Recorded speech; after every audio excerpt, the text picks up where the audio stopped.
Hai, terima kasih buat kamu yang udah mampir di channel YouTube aku. Kali ini aku mau sharing ke kalian mengenai pengalaman kerjaku dari lulus kuliah sampai sekarang akhirnya aku memilih untuk menjadi ibu rumah tangga.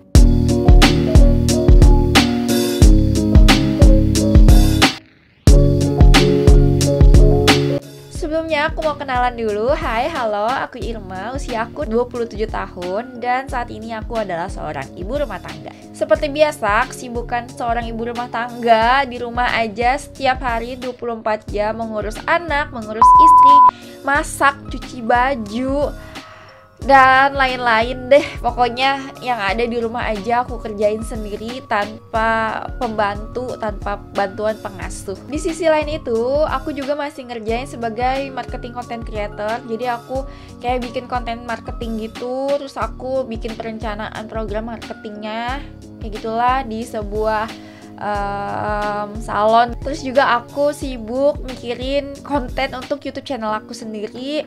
Alhamdulillah aku senang banget dengan segala kesibukan aku. Namun aku mau cerita nih, sebelumnya aku kerja sebagai apaan aja sih. Jadi sebelum aku mau kasih tahu bahwa aku ini lulusan dari UIN Syarif Hidayatullah Jakarta, pendidikan IPS, konsentrasinya ekonomi. Jadi sebenarnya dulu itu aku pilih kuliah di sana itu karena pengen kuliah aja, tapi pengen kuliahnya tuh negeri. Gimana caranya aku bisa masuk negeri, tapi aku tuh nggak mikirin jurusan apa sih yang punya prospek bagus buat masa depan aku. Jadi aku pilih itu. Sebenarnya aku agak nyesel, tapi enggak deh, nggak jadi nyesel karena aku bersyukur aja atas semua proses yang udah terjadi di dalam hidup aku. Dulu sebelum lulus itu aku sempet jadi kayak guru-guru les gitu. Biasanya mahasiswa itu nyari kerjaan sampingan tuh jadi guru bimbel. Itu juga aku lakuin dari akhir semester tuh aku udah lakuin jadi guru bimbel. Bayar 50.000 tiap satu kali pertemuan, itu rasanya udah bahagia banget dan happy banget deh saat itu cari uang. Dan aku memang termasuk orang yang seneng kerja gitu ya. Jadi aku sambil kuliah sambil cari lowongan bimbel kayak gitu, cari-cari. Terus setelah lulus kuliah aku berusaha cari kerjaan di sekolah, tapi ternyata susah banget. Dan aku tuh kayak menyesali pilihan aku, kenapa sih aku pilih jurusan pendidikan gitu kan, cari kerja tuh susah banget. Tahu gak sih, dulu tuh aku waktu baru lulus itu tuh aku lamar kerjaan ke sekolah-sekolah itu secara manual ya, nggak lewat online, karena cari lowongan guru itu susah banget di online. Datang ke sekolah-sekolah itu tuh udah lupa ya berapa sekolah, itu tuh aku kasih data diri aku kayak ijazah kayak gitu-gitu. Terus beberapa sekolah tuh kayak waktu aku datang tuh kayak nanya, ada kenalan siapa, dari kenalannya siapa, nanya kayak yang kamu di sini di bawah siapa, kayak gitu-gitu deh. Pokoknya aneh, padahal aku pengen ngelamar kerja gitu loh. Dan malah kayak ditanya di bawah siapa. Nah itu waktu itu pada akhirnya aku nemu sekolah, aku kerja sebagai guru SMK. Padahal backgroundnya aku tuh harusnya ngajar SMA atau SMP. Ini aku ngajar SMK, yang mana aku tuh ngajar 4 atau 5 mata pelajaran, aku lupa. Itu banyak banget dan aku ngerasa overload sama pekerjaannya. Sedangkan aku tuh hanya dibayar tuh kisaran 700 sampai 800 ribu.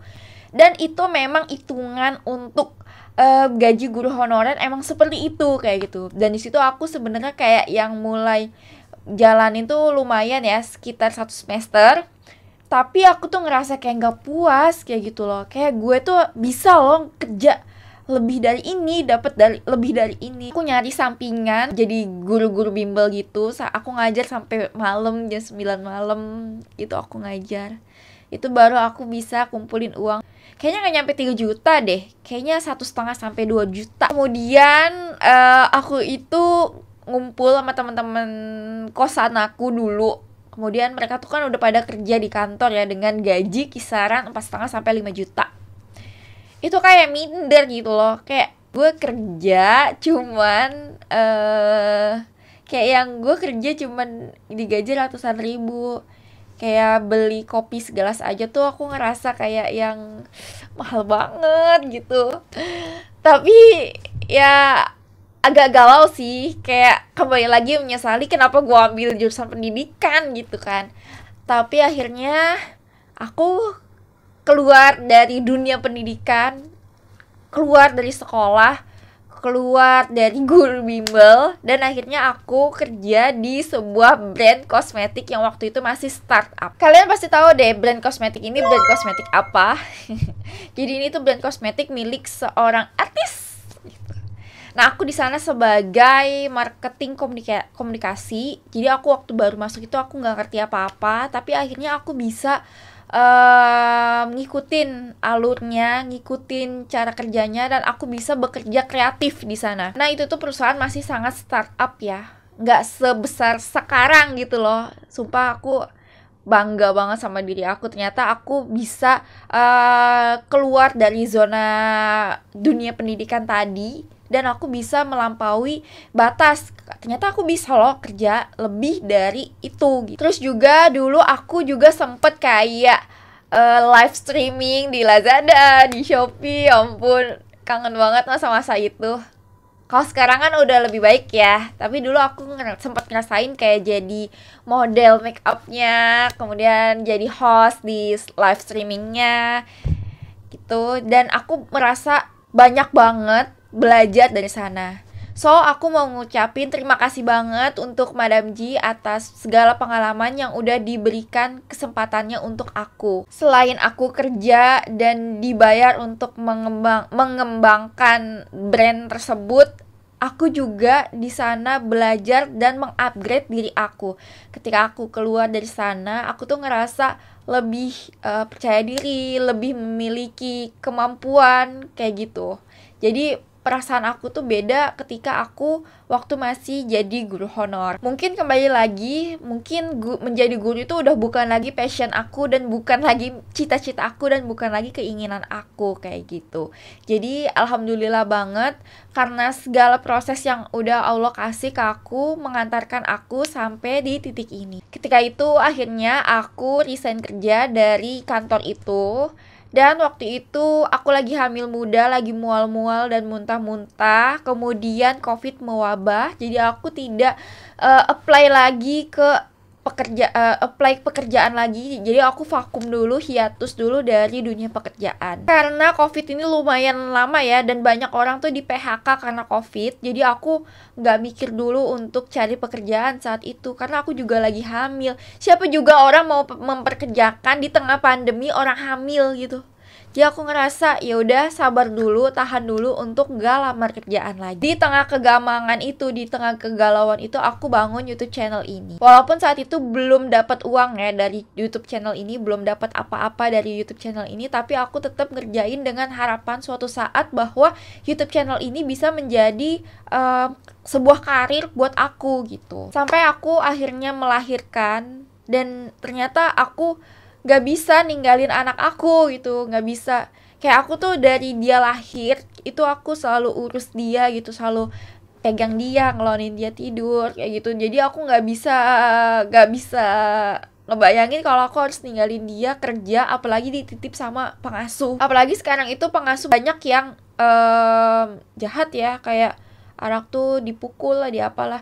Jadi aku ngerasa di sini lebih ke aku ambil keputusan tuh lebih ke hal yang mana yang paling baik, jadi bukan mana yang paling menghasilkan duit. Saat ini aku mikir bahwa aku menjadi ibu rumah tangga adalah keputusan yang paling baik buat aku sekarang. Walaupun memang aku belum punya penghasilan yang besar gitu kan, tapi aku percaya dan yakin banget bahwa Allah itu bisa menilai segalanya, bisa menilai seseorang tuh dari niat hatinya gitu. Jadi buat yang suka nyinyir atau nanya ibu rumah tangga kok udah kuliah di rumah aja, kok gak lamar CPNS, kok gak ini gak itu, lebih baik di stop aja deh omongan seperti itu, karena setiap orang itu punya latar belakang cerita masing-masing, punya landasan pikirnya masing-masing. Bener sih aku gak terlalu banyak komentar buat ibu-ibu yang kerja ya, gak suka juga komentarin mereka, dan gak suka juga mengcompare mereka gitu, karena sebenarnya pilihan aku menjadi ibu rumah tangga itu sebenarnya sama loh pilihan kayak mereka yang kerja, anggaplah aja begitu. Jadi itu perjalanan aku dari lulus kuliah, kemudian nikah, kemudian sekarang aku jadi ibu rumah tangga. Aku berharap sih YouTube aku ini bisa banyak membawa manfaat kayak gitu, dan aku bisa menjaring banyak teman ibu-ibu rumah tangga juga di luar sana, bisa menjadi teman aku yang sama ibu rumah tangga juga. Jadi aku mau ngucapin hai, salam kenal buat kamu yang nonton ini juga, yang kamu juga kalau kamu juga ibu rumah tangga yang ngerasain sama kayak yang aku rasain, kamu pasti ngerti kan apa yang aku rasain. Dan dari berbagai pengalaman pekerjaan aku di masa lalu itu menjadikan aku sekarang ibu rumah tangga yang gak betah gitu diem aja. Aku tuh pengen berkarya, aku ingin menunjukkan kalau aku bisa membuat sesuatu. Nah, jadi sekecil apapun itu aku percaya aku kerjain, dan insya Allah suatu saat mungkin ada hasilnya. Buat kamu yang ibu-ibu rumah tangga juga di rumah, semangat ya. Jadi ibu rumah tangga itu ternyata capek banget, capek bingit gitu kan. Tapi luar biasa, ibu rumah tangga itu hatinya penuh dengan cinta. So, semangat terus buat mami-mami milenial yang saat ini jadi memilih untuk menjadi ibu rumah tangga atau menjadi ibu pekerja. Kalian semua hebat. Kalian semua pasti alasannya adalah terutama untuk keluarga kalian. Jadi lebih baik kita tutup kuping aja deh untuk orang-orang yang masih suka mom shaming atau mengcompare hidup kita dengan orang lain. Itu tidak penting. Jadi lebih baik kita saling merangkul dan saling memberi semangat. So, itu dia videonya. Terima kasih buat kamu yang udah nonton video ini. Semoga video-video aku bermanfaat ya. Jangan lupa untuk supportnya, like, comment, dan subscribe. See you, bye-bye.